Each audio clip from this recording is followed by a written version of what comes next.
क्या रूस यूक्रेन युद्ध अब एक बड़े वैश्विक संघर्ष का रूप ले रहा है?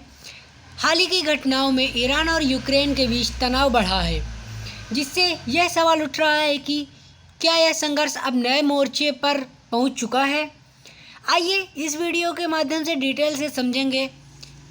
हिंदुस्तान टाइम न्यूज़ के अनुसार, अगर वीडियो स्टार्ट करने से पहले अगर आप सभी लोग हमारे चैनल पर नए हैं तो हमारे चैनल को सब्सक्राइब कर लीजिएगा, वीडियो को लाइक करिएगा, एक प्यारा सा कमेंट जरूर करिएगा, वीडियो के एंड तक बने रहिएगा। तो चलिए शुरू करते हैं।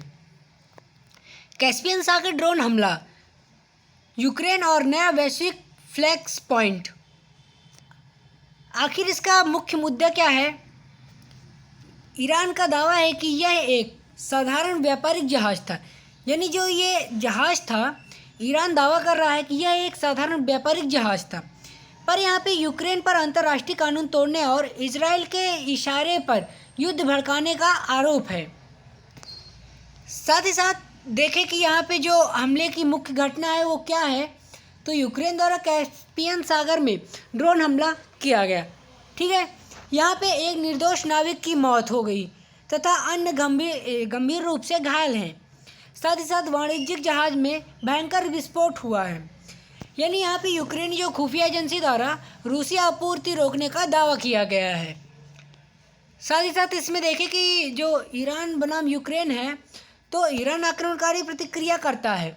यानी विदेश मंत्री में जेलेंस्की को कीव का मुक्तखोर यानी कहा गया है, जो कठोर सैन्य जवाब की चेतावनी राजनयिक को तलब किया गया है। स्वयं को रूस यूक्रेन से अलग बताया है। यहीं पे यूक्रेन ने क्या स्पष्टीकरण की है कि रूसी सैन्य आपूर्ति श्रृंखला को तोड़ना उद्देश्य था। जहाज़ों में प्रतिबंधित सैन्य कार्गो था। लंबी दूरी के घातक ड्रोनों का सफल उपयोग किया गया था। साथ ही साथ इसमें देख लें कि कैस्पियन सागर की रणनीति का महत्व क्या है। तो एशिया और यूरोप के बीच भौगोलिक जंक्शन यानी रूस ईरान के बीच सुरक्षित जो भारी कार्गो हथियार है, उसकी जो परिवहन जो है वो हथियार परिवहन वो सप्लाई की जा रही है। साथ ही साथ वैश्विक तेल और गैस का मुख्य मार्ग है। यानी ये जो कैस्पियन सागर है, यहाँ पे भारी मात्रा में परिवहन हथियार जो सप्लाई किए जाते हैं, साथ ही साथ तेल गैस यहीं से होकर गुजरता है। ये जो मार्ग है वो सुरक्षित व्यापार मार्ग कहा गया है, लेकिन अब ये नया संघर्ष क्षेत्र जो है वो बन चुका है। तो हम यहाँ पे मैप में देखते हैं कि कैस्पियन जो सागर है वो यहाँ पे, यानी रशिया जो हमारे यहाँ पे पड़ता है, यहीं पे इसके अपोजिट साइड में उज्बेकिस्तान पड़ता है। ये कैस्पियन सागर जो है ये मुख्य विवाद जो संघर्ष का कारण बना हुआ है। यहीं पे नीचे देखें कि तुर्कमेनिस्तान है। साथ ही साथ यहाँ पे देखें कि ये जो तुर्की है, यहाँ पे आर्मेनिया है। ऐसे यहाँ पे ये जो कैस्पियन सागर है ये मुख्य विवाद का कारण बना हुआ है। तो इसमें इतिहास जो है वो रूस ईरानी संबंध कैसे दर्शाता है, यानी जो पश्चिम आर्थिक प्रतिबंध है वो रूस के साथ कैसे दर्शाते हैं। आखिर ये रूस का संबंध ईरान से कैसे है? तो पश्चिमी आर्थिक प्रतिबंध इसमें लगाया गया है। साथ ही साथ ये जो सीरिया युद्ध की साझेदारी भी इसके साथ की गई है। गुप्त सैन्य तकनीकी साझा करता है। साथ ही साथ जो पुरानी रणनीति और दोस्ती है वो भी बनाए रखता है। यानी जो रूस और ईरान है ये दोनों आपस में मित्रता भाईचारे की बंदिशें निभा रहे हैं। ठीक है, इसी में आगे देखें कि पहले क्या था और अब क्या हो गया है। तो पहले जो था वो केवल कूटनीतिक विरोध था, लेकिन अब यह सीधी सैन्य कार्रवाई की चेतावनी दी गई है। साथ ही साथ कैस्पियन सागर सुरक्षित व्यापार क्षेत्र था, लेकिन अब कैस्पियन सागर युद्ध का अखाड़ा बन चुका है। आखिर युद्ध केवल रूस यूक्रेन सीमा तक सीमित नहीं रहा, यह युद्ध का दायरा वैश्विक हो गया। यानी ये जो युद्ध है वो विश्व स्तर पर फैल चुका है। साथ ही साथ इसमें हम ये भी देख लेते हैं कि जो इजराइल है और पश्चिमी देश, उस पर इनका क्या प्रभाव है। तो इजराइल जो है वो ईरान का आरोप इजराइल के इशारों पर साजिश ताकि यूरोप को युद्ध में घसीटा जा सके। यहीं पे हमला की विवाद जो देखा गया है कि पश्चिमी देश अमेरिका यूक्रेन को लंबे दूरी के हमलों के लिए पर्दे के पीछे से समर्थन करता है। यानी साथ ही साथ ईरान पर नए आर्थिक प्रतिबंधों की तैयारी भी करता है। जो अमेरिका है वो पर्दे के पीछे से पश्चिमी देश जैसे इजराइल हो गया उसको सपोर्ट भी करता है। ठीक है, यहीं पे देखें कि जो ये अंतर्राष्ट्रीय कानून और इसका अधिकार का क्या है। तो उल्लंघन बिना युद्ध की घोषणा के नागरिक वाणिज्यिक जहाज़ों पर हमला गैर कानूनी माना जाता है। अगर किसी की सपोज करिए बिना किसी घोषणा के या बिना किसी हस्ताक्षर पत्र के आप किसी के घर पे कब्जा करते हैं तो वो एक गैर कानूनी हमला माना जाएगा। साथ साथ मानवाधिकार की इस पे तो निर्दोष नाविक की मौत जो जिनेवा कन्वेंशन और जीवन के अधिकार का सीधा हनन करता है, राइट टू लाइफ का ये हनन करता है।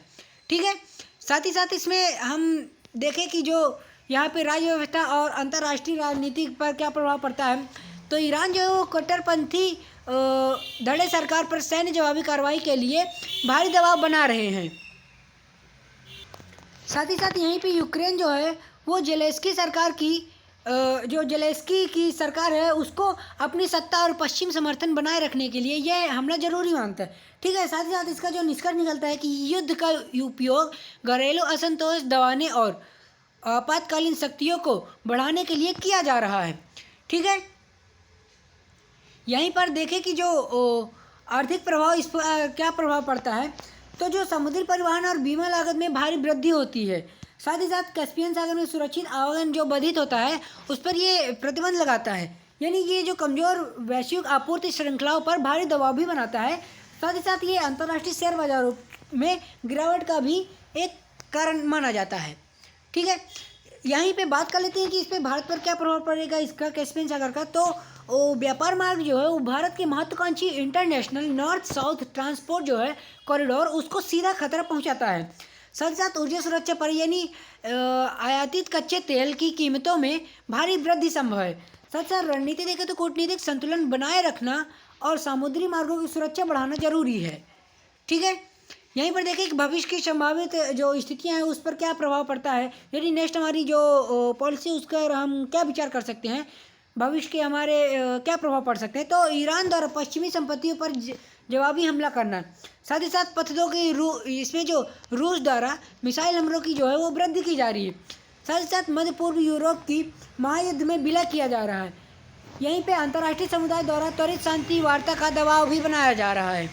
ठीक है, यहीं पर देखते हैं कि जो इसका निष्कर्ष क्या निकल के आता है, तो घटना यानी जो वाणिज्यिक जहाज पर ड्रोन हमला हुआ है, साथ ही साथ इसमें तनाव जो यानी जो रूस ईरान गठबंधन बना पश्चिमी समर्थन यूक्रेन के साथ हुआ है, उसमें इसका यही निष्कर्ष निकल के आता है कि वैश्विक खतरा जो होता है वो ऊर्जा संकट, आपूर्ति जो श्रृंखला टूटना और महायुद्ध की संभावित पे अपनी जो राय रखता है वो अलग अलग होती है। यानी इसमें घटना, तनाव, वैश्विक खतरा सब कुछ बना हुआ है। जो कैस्पियन सागर है उस पर सब कुछ बना हुआ है, यानी जो घटना भी एक अपने कालक्रम पे चल रही है, तनाव भी उस पर बना हुआ है कैस्पियन सागर पर, और जो वैश्विक खतरा यानी विश्व स्तर पर भी इसका जो कैस्पियन सागर पर हो रहा है संघर्ष का, इसका वैश्विक खतरा भी बना हुआ है। क्योंकि कैस्पियन सागर से होते हुए तेल आयात, गैस, ये सब व्यापार किए जाते हैं, इसी कारण वैश्विक खतरा जो है बड़ा होता है। ठीक है, तो आई होप वीडियो आप सब लोगों को अच्छी लगी होगी। वीडियो अच्छी लगी है तो हमारे चैनल को सब्सक्राइब करना, वीडियो को लाइक करना, एक प्यारा कमेंट जरूर करना। डिस्क्रिप्शन में हमारे टेलीग्राम चैनल की लिंक दी हुई है, वहाँ से टेलीग्राम चैनल को ज्वाइन करिए, इसकी पीपीटी आपको वहीं पे प्राप्त हो जाएगी। ठीक है, मिलता है नेक्स्ट वीडियो में, तब तक के लिए जय हिंद, वंदे मातरम।